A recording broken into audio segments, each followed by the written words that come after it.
Mas a verdade é que, se nós pusermos bem os pés na terra e se pensarmos um bocadinho, o que nós estamos a valorizar muito é ainda alguém dar-nos crédito. E isto não é vida para um país a prazo.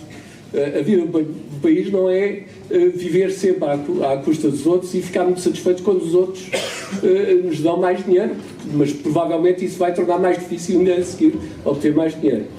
Penso que todas as sugestões que têm vindo a público e aquelas que nesse caminho são sugeridas no livro apontam sempre para um alargamento das funções da União Europeia. Ou seja, apontam sempre para um reforço muito grande do centralismo a nível da União Europeia.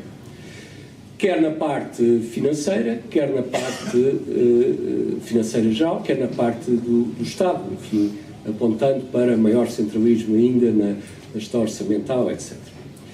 Eu penso que é ao contrário. Eu julgo que um dos grandes problemas da União Europeia atual, e não só atual, que já vem gradualmente a surgir desde o Tratado de Maastricht, é justamente o seu centralismo. Isto é, o facto de, através das instituições centrais, ainda por cima hoje, com a hegemonia alemã, dirigidas, digamos assim, grande parte dos interesses alemães, está a impor políticas que não são execuíveis para os Estados-membros. E este tipo de solução só irá agravar muito isso. Pensar que as instituições centrais europeias estarão muito preocupadas com o bem-estar português é uma ilusão completa. Não estão nada preocupadas. Elas estão preocupadas com quem lhes pode pôr em causa o seu posicionamento, que são os países grandes.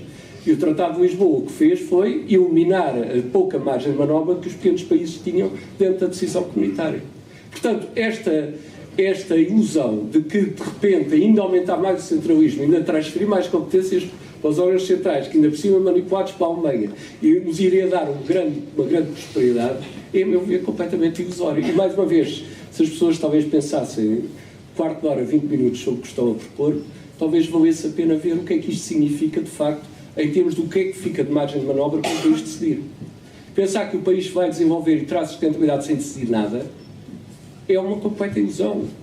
A história demonstra que as regiões periféricas, se não têm poderes de decisão, desaparecem demograficamente, acabam depois de desaparecer ou tornar-se uns zombies políticos. Portanto, esta posição, a meu ver, além de não ser execuível, porque nada no jogo de forças comunitário aponta para que se avance nesse sentido, mesmo que fosse execuível, seria, a meu ver, indesejável. Indesejável porque não nos garantiria de nenhuma forma, não nos daria nenhuma garantia que nós prosperaríamos num espaço desses. Pelo contrário, as exigências de rigor seriam muito mais acrescidas ainda. Por isso, sem surpresa, a posição que eu defendo é justamente a saída do euro, ou seja, uma situação de ruptura. O que me interessa aos investidores que fazem novas unidades produtivas e que põem dinheiro para a criação de novas unidades produtivas. Pôr um investidor a pensar assim, bem, eu vou investir naquele país, mas aquele país tem uma moeda que provavelmente se vai valorizar em relação à grande maioria das moedas mundiais de importância. Portanto, se calhar eu vou meter aflito e ter que deslocalizar daqui a 5, 10 anos. Então mais vale investir à partida num país em que não haja esse risco. Portanto, o facto de pôr uma moeda forte vai aumentar as dificuldades de atrair investimento nos bens transacionáveis. Se for para a eletricidade ou para a água, etc., aí não há dificuldade nenhuma, porque esses até beneficiam como uma moeda forte. Agora, para setores de produção de bens transacionáveis, é um handicap adicional. Quanto à sustentabilidade financeira, ela está posta em causa em diversos níveis. Na parte pública, evidentemente, o Dr. Silva já aqui referiu, em termos de objetivos do Tratado Orçamental de Redução da Dívida Pública no prazo de 20 anos para 60%, é evidente que não temos qualquer chance de cumprir, portanto, há aí um problema de sustentabilidade financeira pública e há um problema muito grave de sustentabilidade financeira geral da economia, que tem basicamente a ver com o endividamento externo. Quanto maior é o endividamento externo, mais dificuldade depois traduz em obter dinheiro para financiar internamente, não ao Estado, financiar internamente a economia, em particular as empresas. Ora, o absurdo disto tudo é que Portugal, com uma das dívidas externas mais elevadas do mundo, que em termos líquidos, na chamada posição do investimento internacional, ultrapassa 100% do PIB, tem uma moeda que se valoriza.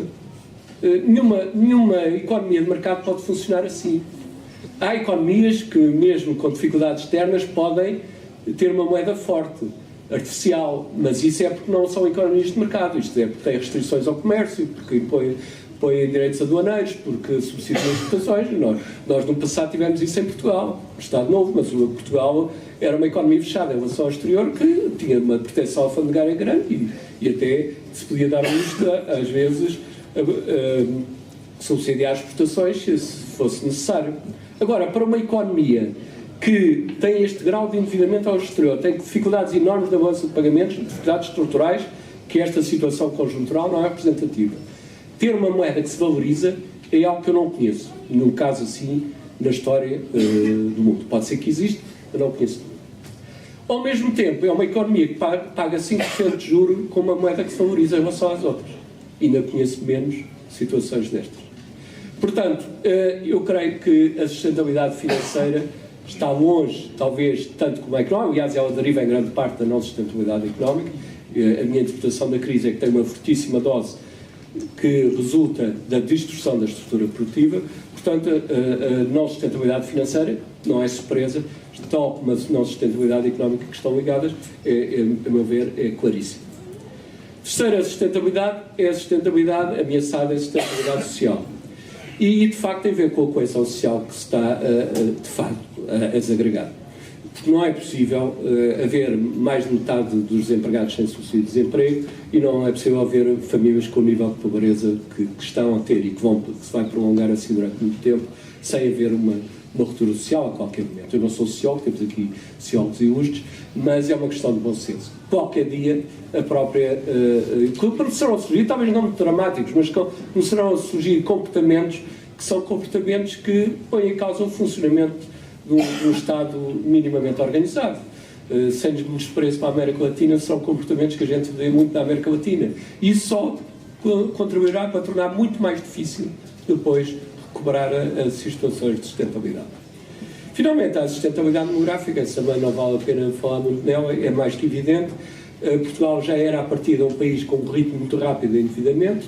Não éramos, como não somos a sociedade mais envelhecida do mundo, mas tínhamos um dos ritmos mais rápidos de envelhecimento do mundo, com uma taxa de natalidade muito baixa, e que agora se juntam os efeitos da crise adicionais sobre essa taxa de natalidade, que são patentes, que é maior redução ainda, e se juntam ao problema da imigração, em que grande parte dela é a imigração jovem, e portanto não é só uma questão de dificuldades de rendimentos para ter filhos, é também dificuldades porque resultam da saída de jovens que não vão ter filhos em Portugal. E, portanto, este nível de envelhecimento, e os especialistas da matéria têm projeções que são bastante, no mínimo, bastante assustadoras, tira, de facto, a meu ver, condições para uma sustentabilidade demográfica, que não é só a questão da segurança social. A segurança social é uma questão financeira que é importantíssima e onde se vê, talvez, onde é o primeiro indicador onde se vê o problema da sustentabilidade demográfica, embora o problema da nossa segurança social não seja só demográfico, longe disso, é em grande parte também devido ao aumento do desemprego, eu diria que a maior parte é devido a isso, mas em qualquer caso a segurança social reflete imediatamente as questões do envelhecimento sem controle da população. Mas é também tudo o resto da sociedade. A sociedade não pode ser uma sociedade de velhos. Quer dizer, para funcionar, e isto juntamente com a tal falta de sustentabilidade social que eu pouco referi, cria uma situação muito complicada, porque muitas vezes os países que têm situações sociais que afetam a própria organização do Estado são, apesar de tudo, países que têm populações jovens. Combinar as duas coisas, uma população muito envelhecida com a desorganização da sociedade, penso que pode-se criar aqui um local de cultura muito complicado.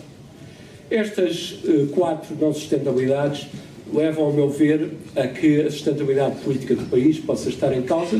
Sustentabilidade política neste sentido, enquanto país independente, porque, ou pelo menos com alguma dose de autonomia, porque, na verdade, a não sustentabilidade económica e financeira, e mesmo as outras, vão impor um conjunto de aceitações do que venha do exterior, que evidentemente retirarão durante muito tempo margem de autonomia a Portugal.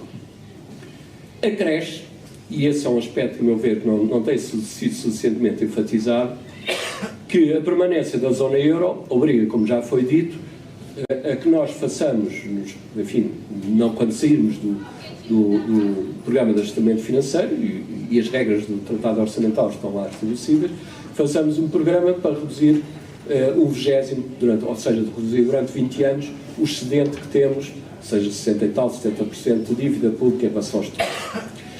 Isso já de si é, como eu disse há pouco, inexecuível, por todos os critérios que a gente queira considerar. Mas, além disso, tem uma consequência política muito importante, e é isso que normalmente não é muito enfatizado. É que o Tratado Orçamental diz que, enquanto o país estiver numa situação dessas, ou que tenha um déficit demasiadamente elevado, ou que tenha uma dívida pública demasiadamente elevada, o país fica sujeito a uma parceria, o que se chama parceria económica com a Comissão Europeia. Parceria económica com a Comissão Europeia significa a Comissão Europeia dizer o que nós temos que fazer.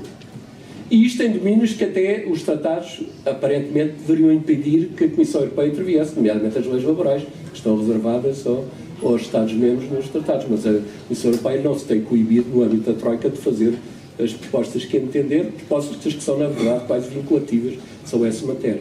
Ora, na medida em que entramos no regime geral do Tratado Orçamental, essas propostas irão ser vinculativas.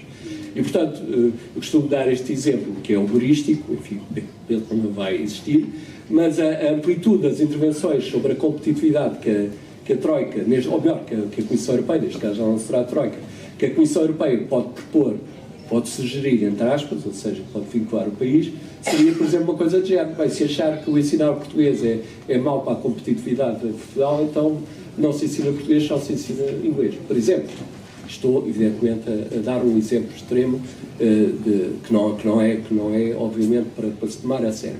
Mas dá a sensação daquilo que vai ser nós termos um protetorado durante pelo menos 20 anos. Com ainda por cima a grande probabilidade de não cumprirmos, não é execuível, e portanto temos a seguir mais outros 20 anos da mesma coisa. Portanto, por isso é que eu digo que as decisões do país têm que ser dramáticas do meu ponto de vista. Dramáticas porque está em causa um futuro do país, que não tem sustentabilidade neste contexto. E, portanto, tem de arranjar com a sustentabilidade. Não vão ser os outros a dar-nos sustentabilidade, não temos ilusões sobre essa matéria.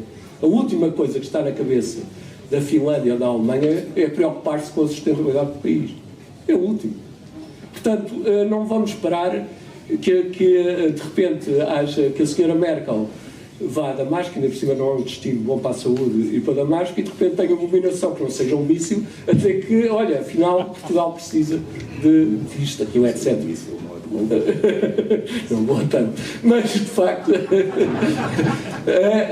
não há aqui nenhum, mas eu devo dizer isto sem nenhuma acrimónia em relação a esses países, é natural. Nós também não temos grande preocupação sobre a sustentabilidade dos outros. Vamos pôr as coisas nos seus devidos termos, alguns deles até onde temos bastantes laços histórico-culturais. Portanto, não vamos ter ilusões sobre a matéria. E agora termino por isso mesmo, com uma crítica talvez então demasiado forte em relação às nossas elites dirigentes políticas, embora, como sempre aqui, haja exceções e, portanto, não quero pôr toda a gente no mesmo saco, mas a verdade, em termos das elites dirigentes políticas, eu penso que, passa a expressão, se comportam um bocadinho como galinhas tontas. Não sabem o que fazer, não dirigem o país para nenhum cenário com futuro, e não é só o governo, e, portanto, há aqui sim, a meu ver, de facto, uma situação gravíssima que exige, como disse há pouco, decisões dramáticas. E as decisões dramáticas não é só saber se o corte da despesa pública é mais 0,1 ou menos 0,1. É decisões dramáticas em relação ao destino que queremos para o país. Obrigado.